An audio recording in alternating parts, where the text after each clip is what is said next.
Hello दोस्तों, राधे राधे, जय माता दी। आप सब कैसे हैं? आशा करती हूँ आप सब बहुत अच्छे होंगे, स्वस्थ होंगे, मस्त होंगे, आनंद से होंगे।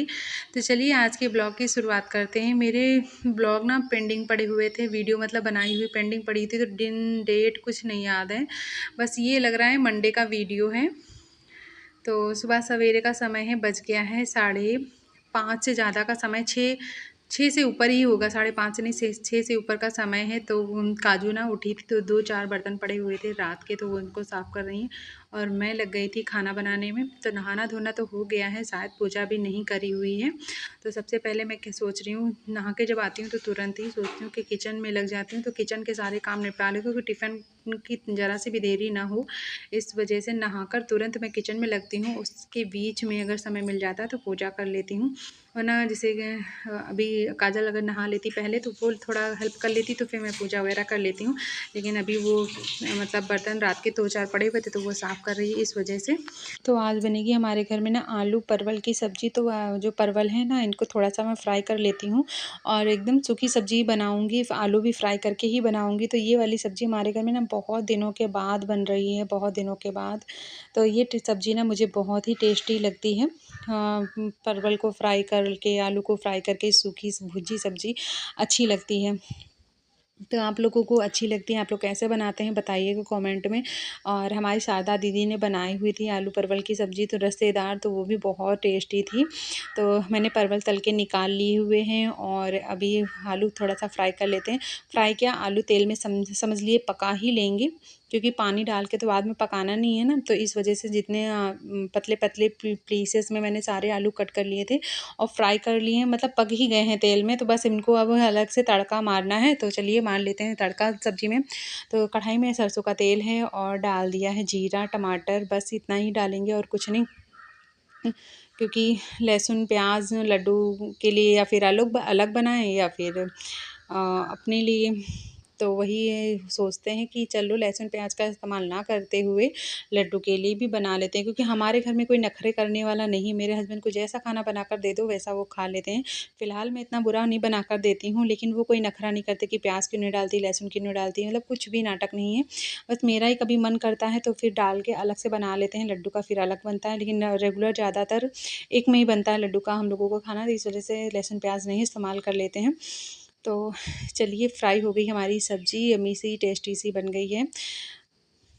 और अगर ज़रा-सा लेट हो जाता है ना तो बड़ा झंझट होता है। तो देखिए जब थोड़ा-सा लेट हो जाता है तो मेरी पूजा बाद में होती है।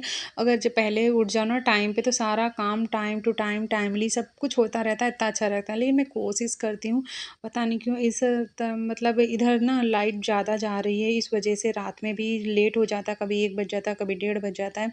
आती-जाती रहती है लाइट, तो इस वज़ह से नींद भी पूरी नहीं होती। और दिन में हमारे घर में लाइट रहती है, कभी नहीं, ज़्यादातर रेगुलर दिन में लाइट नहीं रहती है हमारे घर में।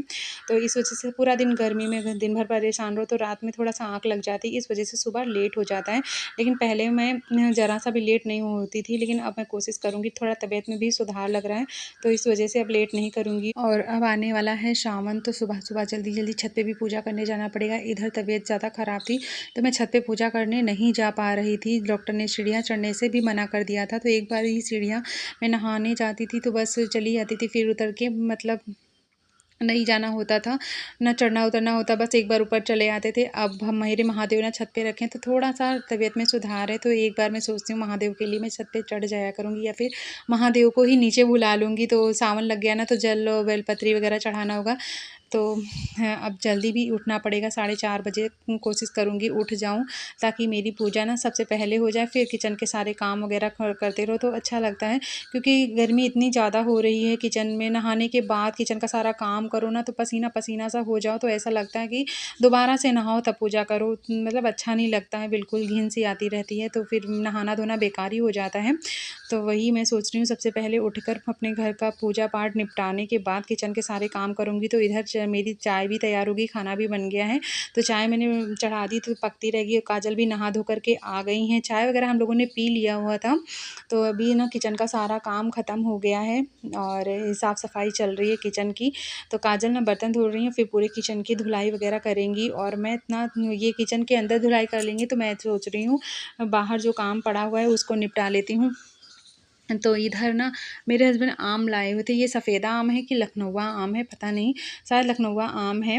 और इतना ज़्यादा इसमें चोपी बुरी तरीके से लगी हुई है, जो आम का जो बहता नहीं है चोपी, तो वो इतनी बुरी तरीके से ऊपर से बही हुई है। तो मुझे इतने गंदे लग रहे थे आम, मैं सोच रही थी आम यहाँ पे कोई खाएगा भी नहीं। मुझे दशहरी आम अच्छा लगता है, ये नहीं, पर ले आए हुए थे तो मैंने कहा चलो इसको साफ़ करके बास्केट में फ्रिज में लगा देंगे। तो वही इनको मैं लेकर के बैठी हुई हूँ। और इतने गंदे हैं, बुरे तरीके से इनको छुड़ा रहे हैं, पर कोशिश जितनी करी उतनी साफ़ कर ली, फिर रख देंगे। और ये आम सिर्फ आकर फ्रिज में लगे ही हैं, किसी ने नहीं खाया है। काजल ने एक खाया था तो कह रही थी मामी मुझे इनका टेस्ट बिल्कुल नहीं अच्छा लग रहा है, और मैंने तो चखे ही नहीं, क्योंकि इनकी स्मेल ही इतनी अजीब सी लग रही है कि मन कर रहा है फ्रिज से निकाल के इनको बाहर ही डाल दें। और किसी ने नहीं खाया आम, और वैसे के वैसे लगे रहे। और हमारा भतीजा आया हुआ था, मतलब एक जिठानी है, उनका लड़का आया, तो जितनी अच्छी अच्छी आम थी मैंने सोचा दे देते हैं, बच्चे खा लेंगे। तो अच्छी अच्छी आम जितनी थी तो मैंने फिर दे दिया हुआ था उनको थोड़ी बहुत, और थोड़ी बहुत लगी हुई हैं। तो काजल से कह रहे हैं खा लिया करो, लेकिन वो कह रही हम नहीं खाएंगे ये आम। और वो ऐसे बोलते हैं ये है आम नहीं खाएंगे, तो फिर मेरा भी मन खाने का नहीं करता है, तो फिर मैंने सिर्फ लगा ही दिया है धुल के, खाया पिया कुछ नहीं है। मेरे हस्बैंड बड़े प्यार से कह रहे थे खा लेना आम, हमने कहा हाँ खा लेंगे। और मतलब इतनी गली हुई आम है और इतना चोपी लगा हुआ है, और बरसात का मौसम है ना, कीड़ों का कितना डर रहता है इतनी गली आम खाने में। तो वही किसी ने दे दिया था तो वो ले आए, मना नहीं किया, कहाँ डालें, अब जब नहीं कोई खाएगा तो जानवरों को डाल देंगे, बस यही होगा। क्योंकि आम तो अच्छा है, बढ़िया है, ऊपर से सिर्फ चोपी लगी हुई है, अंदर से कुछ भी नहीं। लेकिन मुझे इन आम की स्मेल ना बहुत ही गंदी लग रही है, बहुत ही ज़्यादा, कुछ अच्छा नहीं लग रहा है, ऐसा लग रहा है बदबू कर रही, पूरी फ्रिज में लगा दिया। तो इस वजह से मैं नहीं खा पाई, और काजल भी नहीं खाती है ये वाली आम। तो देखिए सारे आम साफ़ हो गए हैं।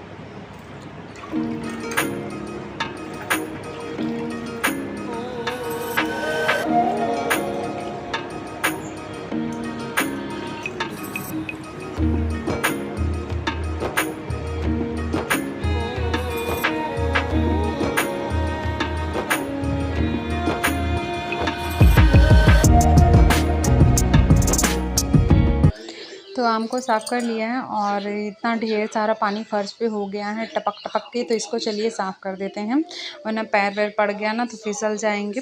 तो सबसे पहले सारा पानी को साफ़ कर देते हैं। और आज का मौसम ना इतना अच्छा है, इतना सुहाना सा, आप देख सकते हैं कितना प्यारा सा मौसम है। हवा चल रही है बहुत अच्छी, बहुत ठंडा ठंडा सा लग रहा है। और लेकिन ये मौसम ना सिर्फ 2-3 बजे तक ही रहा होगा, उसके बाद तेज़ धूप निकल आई, बहुत तेज़ से गर्म लगने लगी। लेकिन अभी ना मौसम बहुत अच्छा, अभी आपको हम दिखाएंगे कि बाहर का मौसम कितना प्यारा है, और इस मौसम में घूमने वाला बहुत अच्छा है। तो पहले मैं आम दिखा देती हूँ, इतनी ढेर सारी आम है, इनको मैंने साफ़ करके रख दिया है फ्रिज में। तो देखिए पूरी नीट एंड क्लीन हो गई हैं, पर इनको कोई खा नहीं रहा है, ये मुझे टेंशन है। इतनी अच्छी सी आम है, खा कोई नहीं रहा है। तो यहाँ देखिए मौसम आपको हम दिखा रहे हैं ना, बहुत ही प्यारा मौसम है। इस मौसम में बाहर जाने वाला कितना अच्छा लगेगा ना। और वीडियो अच्छी लगी होगी तो लाइक करिएगा, कमेंट करिएगा, चैनल को सब्सक्राइब कर लीजिएगा। राधे राधे।